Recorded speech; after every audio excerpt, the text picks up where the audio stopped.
Well, good morning. Welcome back to the Broadcast Retirement Network. I'm Jeff Snyder. This is BRN AM for Thursday, September 2nd, 2021. And our top story today, serving youths aging out of foster care. Well, joining me now to discuss this and a lot more is Sean Adams. He's Executive Director for Roots and Wings. Sean, it's great to see you. Thanks so much for joining us on the program this morning. Absolutely. So glad to be here. Thank you so much for having me. And I want to talk about Roots and Wings in a second, but let's define the mission here, what Roots and Wings is about, and I think the broader mission, which is helping youths that are aging out of foster care. Can you break it down for us? Sure. So the first thing to know really is that, a lot of people don't really think about what happens to youth that age out of foster care, right? I'm a social worker by training. I've been in the field for about 20 years.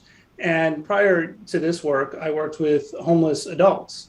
And in working with them, I really, started wondering where are they coming from? Like what happened that caused them to become homeless? And so in doing that work, I really started looking at a lot of the people we served in New York City were abused as children, ran away, and some went into the foster care system, some just opted out and were homeless on the streets.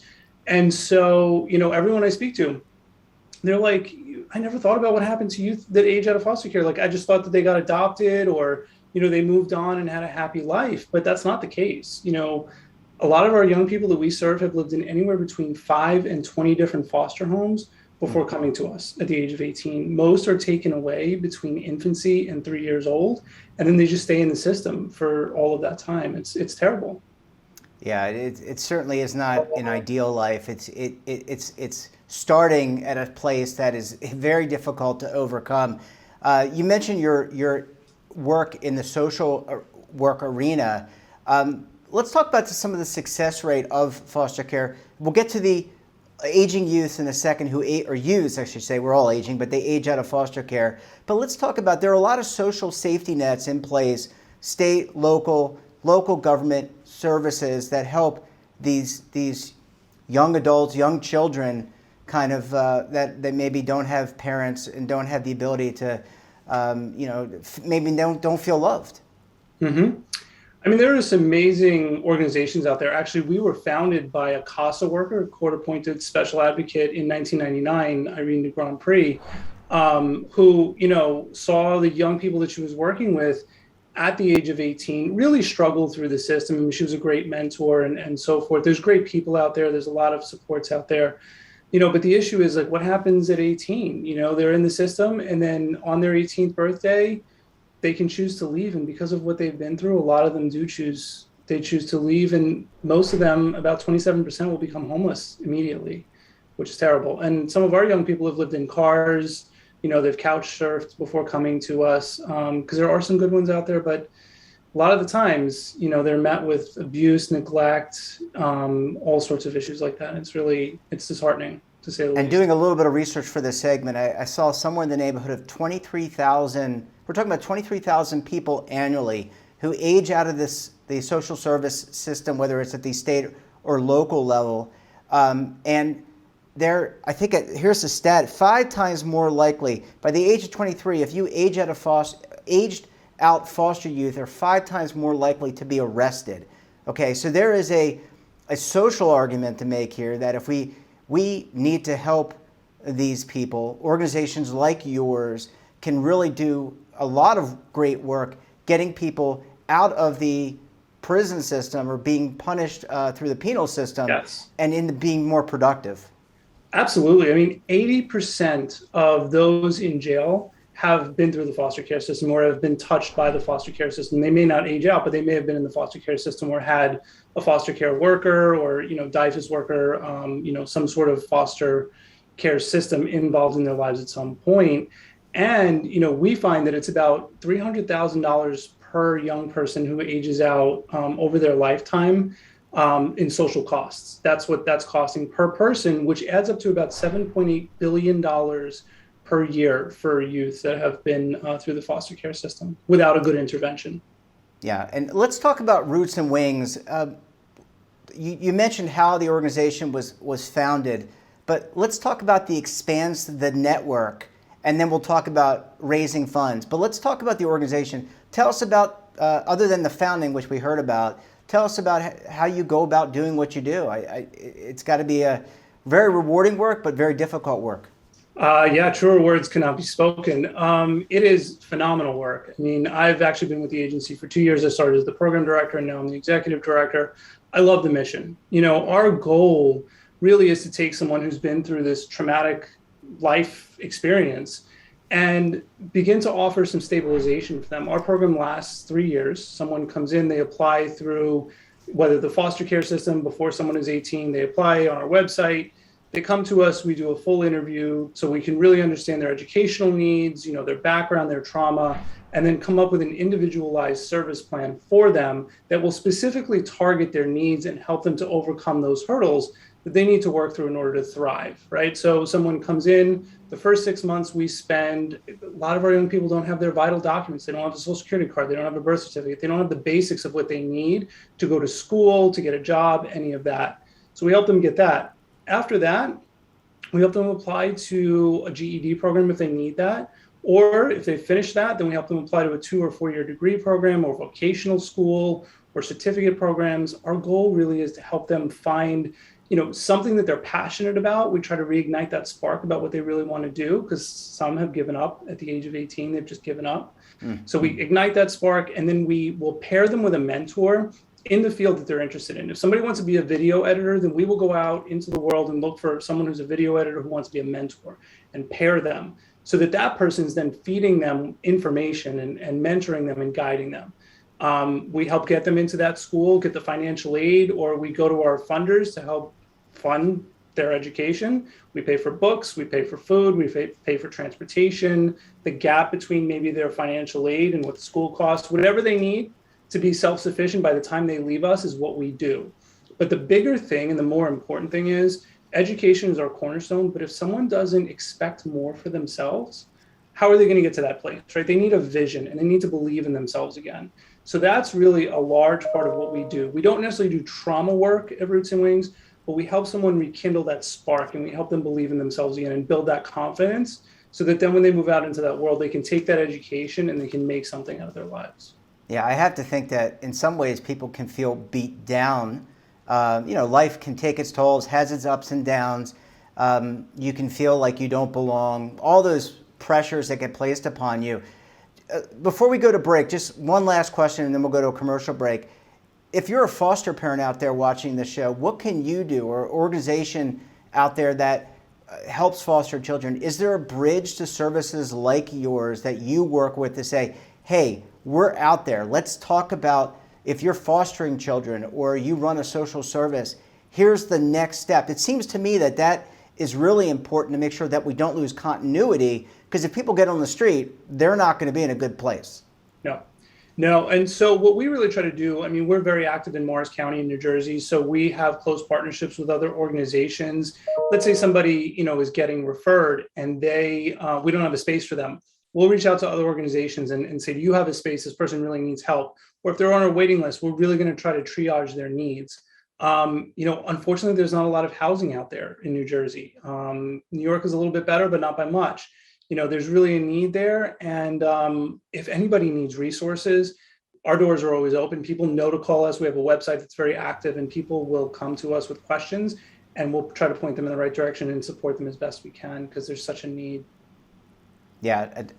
Sean, I need to go to a very quick break. When we come back, we'll talk about how you can help serve the needs of youth aging out of the foster care system. This and a lot more. You're going to want to stay tuned right here on BRN AM.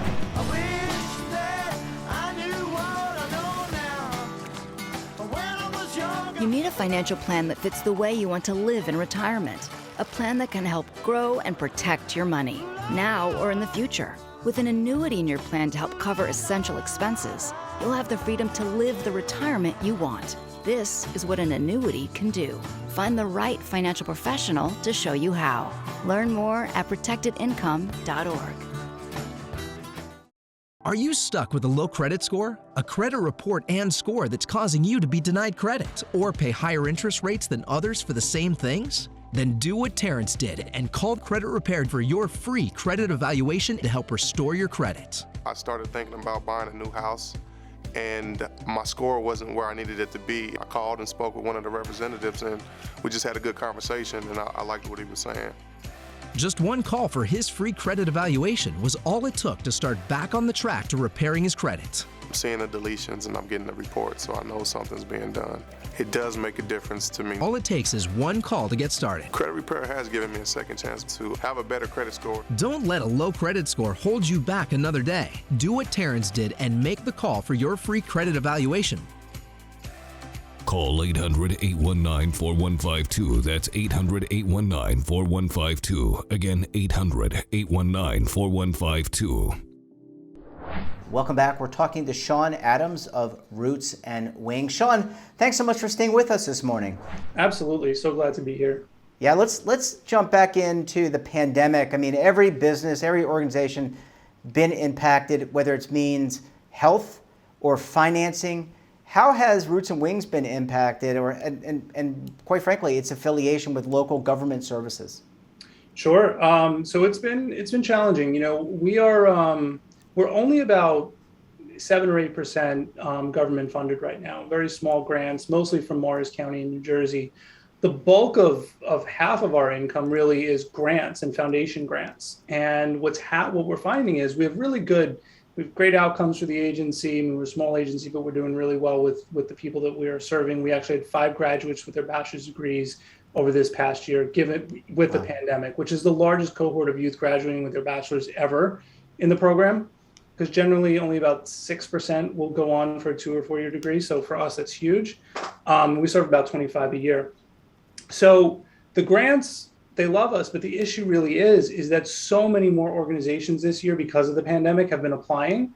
So they're still funding us, but at a much lower rate, so that they can fund more people at more organizations at a lower rate. So we're taking like a $250,000 hit, which is big for us. It's challenging. And then individual fundraising is challenging as well. That's probably the other half of our funding is individual. And that too has been down because we're virtual. You know, we're going into a gala October 21st.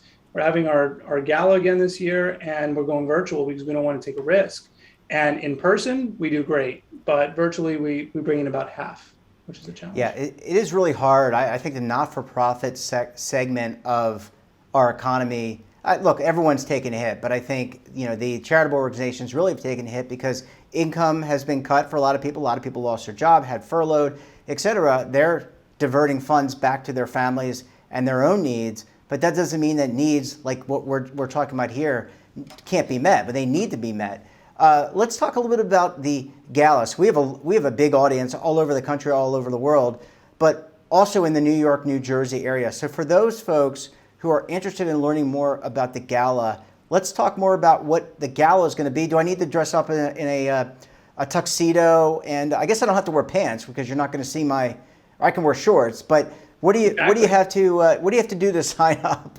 I mean, you show up in your pandemic best, right? Nice top, and then you wear what you want on the bottom because nobody's going to see you. But so the Gala is actually our best event of the year because we actually just wrapped last week filming for the Gala. It's really all about our young people, right? So they're telling their stories about, how their life began, what brought them into foster care, what foster care was like, how we've intervened, and then where they want to go in their life, and it's filming those events, it's kind of, you take a step back and you take stock of what you're doing because it's constantly busy. And you just see these young people coming to life. You see them telling their stories with confidence now, knowing that they've overcome huge hurdles, and then you get to hear where they want to go and the belief that they have in themselves. It's amazing. And you also get to hear from our staff and some of our donors and supporters. It's just a nice community to hear from. And I have to think that these these adults that have graduated from the program, they're someone's kids, right? They're children.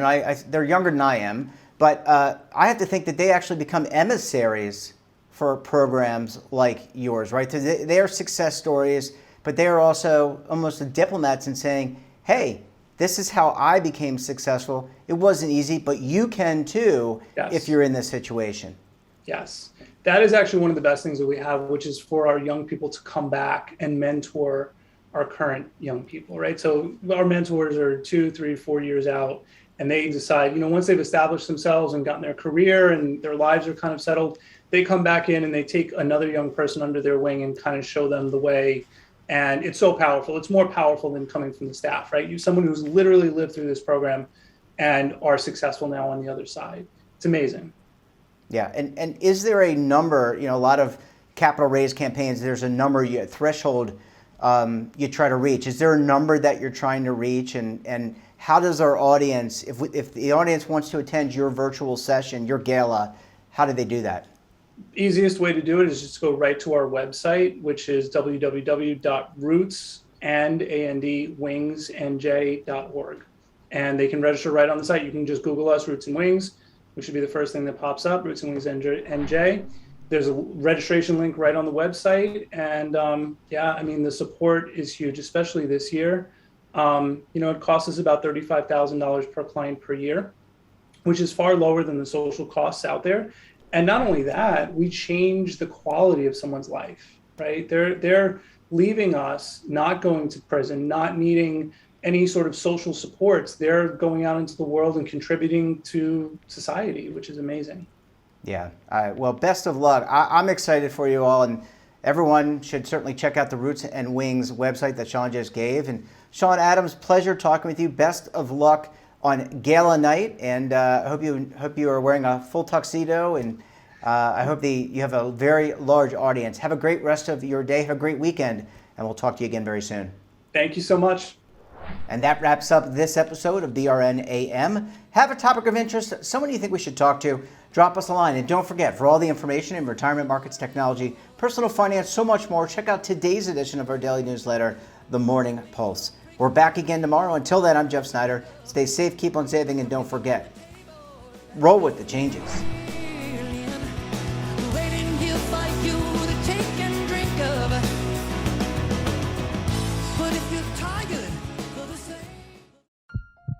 Are you being audited, and do you owe the IRS $10,000 or more in back taxes? Is the IRS threatening to take more of your money? Don't fight the IRS alone. The Tax Doctor is here to help you negotiate your tax bill and reduce your stress. The IRS can freeze your assets and seize your bank accounts, but you can stop these IRS actions. The Tax Doctor will work with you using our years of experience to represent your case to help you get the best resolution under the IRS guidelines. Help is here to deal with the IRS to reduce your stress. We've handled thousands of cases, so we know what we're doing. If you owe $10,000 or more in back taxes, do not call the IRS alone. Call a Tax Doctor now for a tax emergency analysis. Call 800-224-6439.